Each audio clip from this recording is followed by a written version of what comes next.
Hello student, हमारे YouTube channel में आप सभी का स्वागत है। आज की इस वीडियो में हम आपके लिए बताने वाले हैं कक्षा 12वीं हिंदी सब्जेक्ट का रियल पेपर 14 अक्टूबर को, जो आपको रियल पेपर 14 अक्टूबर को आना है कक्षा 12वीं हिंदी का। ठीक है, कक्षा 12वीं हिंदी का रियल पेपर आना है आपको 12वीं का। उसका हम पेपर आपके लिए बताने वाले हैं, तो इस पेपर को पूरा देख लीजिए और पूरा हल कर लीजिए, क्योंकि इस पेपर में जो क्वेश्चन आंसर हैं बहुत इम्पोर्टेंट हैं और आपके 14 अक्टूबर के पेपर में देखने को ज़रूर से ज़रूर मिलेंगे। आपके लिए सेट ए आ जाए या बी आ जाए, कोई सा भी सेट आ जाए आपके लिए, उन सेटों में इस प्रश्न पत्र में जो हम क्वेश्चन बता रहे हैं वह सभी क्वेश्चन आएंगे। तो हमारे चैनल पर नए हो तो सब्सक्राइब कर लीजिए, बेल आइकन पर प्रेस कर दीजिए, जिससे हमारी आने वाली नोटिफिकेशन आप तक पहुंचती रहे। तो वीडियो स्टार्ट करते हैं, देख लेते हैं कक्षा 12वीं हिंदी 14 अक्टूबर का बिल्कुल रियल पेपर। आपको सेट ए या बी आ जाए, ठीक है, सेट कोई सा भी आ जाए, आपके लिए यह पेपर आने वाला है। तो देख लीजिए कौन सा पेपर है आपके लिए। 80 मार्क्स का और समय आपको 3 घंटे दिया रहेगा। हिंदी का पेपर है आपका। तो चलिए वीडियो स्टार्ट करते हैं, देख लेते हैं क्वेश्चन। जितने भी आपके आपकी हिंदी विषय में ग्रामर से लेके जितने भी आपके क्वेश्चन आएंगे, 2 अंक, 3 अंक और 4 अंक वाले, हम सभी प्रकार के आपको क्वेश्चन बताएंगे। सबसे पहले हम पद्य साहित्य का इतिहास, जो भी आपके जो व्याकरण में से आना है, 2 अंक के क्वेश्चन वे क्वेश्चन बताने वाले हैं, जो बहुत ज़्यादा इंपॉर्टेंट क्वेश्चन है। जैसे आपका दूसरा क्वेश्चन है भक्ति काल वाला है, और छायावाद और प्रयोगवाद और प्रगतिवाद। इन क्वेश्चन को आप अच्छे से कीजिए। और एक आप नई कविता, इनकी विशेषताएं, आप इनकी विशेषताओं को लिख लीजिए और इनके कवि को लिख लीजिए। 2 कवि आप याद कर लीजिए और 3 आप इनकी 4 रचनाएं याद कर लीजिए, तो आपके 2 नंबर फिक्स हो जाएंगे।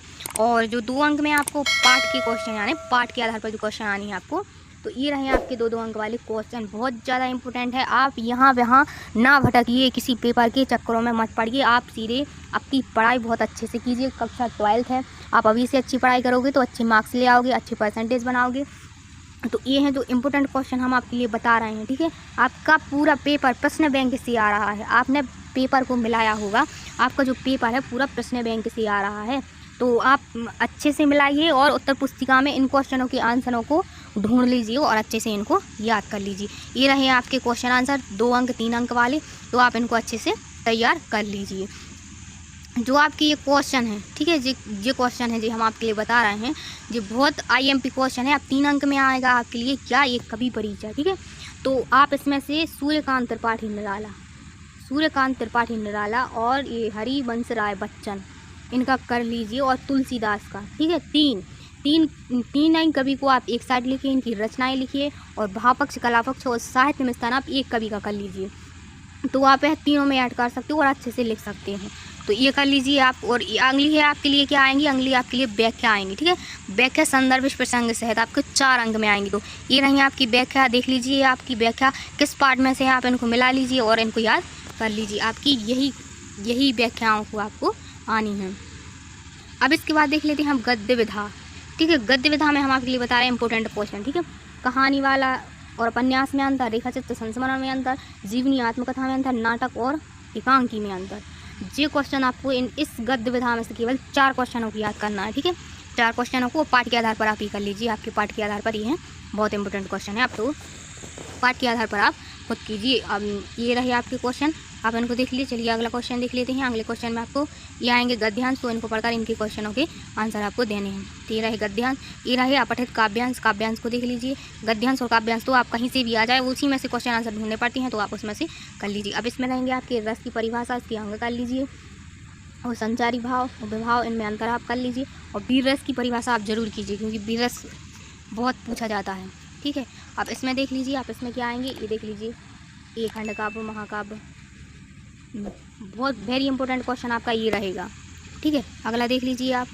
और ये क्वेश्चन है, इनमें से आप छंद की परिभाषा कर लीजिए और ये देख लीजिए। ठीक है, अगला क्वेश्चन की ओर चलते हैं। ये गद्यांश है आपके, गद्यांश तो आप कर लोगे, कहीं से भी आ जाए। ठीक है, 3 अंक वाले क्वेश्चन है, आप इनमें से देख लीजिए। रचना के आधार पर वाक्य कितने प्रकार के होते हैं, संयुक्त और मिश्रित वाक्य कर लीजिए। 8 आधार पर वाक्य कर लीजिए। और संदेह अलंकार, राजभाषा और राष्ट्रभाषा में अंतर कर लीजिए। ठीक है, ये आपके लिए क्वेश्चन रहेंगे गद्यांश से आपके। चलिए अगला क्वेश्चन देख लेते हैं। लेखक परिचय 3 अंक में आएगा आपका, महादेवी वर्मा का कर लीजिए और हजारी प्रसाद द्विवेदी। ठीक है, इन दोनों को आप कर लीजिए। आपके लिए गद्यांश रहेगा, इसके संदर्भ प्रसंग व्याख्या करनी, तो आप अपनी उत्तर पुस्तिका में से मिलाइए किस पाठ में से ली गई है, तो ये आपका ये सब याद कर लीजिए। ये गद्यांश रहेंगे आपके, तो गद्यांश आप देख लीजिए, आपके लिए गद्यांश बहुत सारा लाएंगे, ठीक है, गद्यांश रहेंगे आपके लिए बहुत सारा। ये है निबंध आपके लिए, तो निबंध देखना है आपको कोरोना, फर्स्ट वाला कोरोना, सेकंड प्रदूषण का, और अगला देख लीजिए साहित्य और समाज, ठीक है। और अपने से आपके लिए जो लगता है आप वो कर लीजिए। ये रही आपके लिए क्या, इनमें से आप देख लीजिए सेकंड वाला देख लीजिए, ठीक है, सेकंड वाली अपने मित्र को एक ये बुक बैंक की देख लीजिए, और इनमें से आपको जो लगती है एक अंक सूची वाली कर लीजिए, वो आती है आपके लिए पूछी जाती। तो ये रहा आपका प्रश्न पत्र, पूरा आपका इसी में से आएगा। आप इस वीडियो को बिल्कुल भी इग्नोर मत करना, बिल्कुल भी नहीं छोड़ना, पूरी देखना, क्योंकि ये बहुत इंपॉर्टेंट क्वेश्चन हमने आपके लिए बताए हैं। 100% ही आपके बिल्कुल रियल पेपर में ये क्वेश्चन जरूर आएंगे। आप रियल पेपर के चक्करों में पढ़ोगे तो आप कहीं की नहीं रहोगे। तो अगली वीडियो में फिर मिलते हैं। थैंक्स।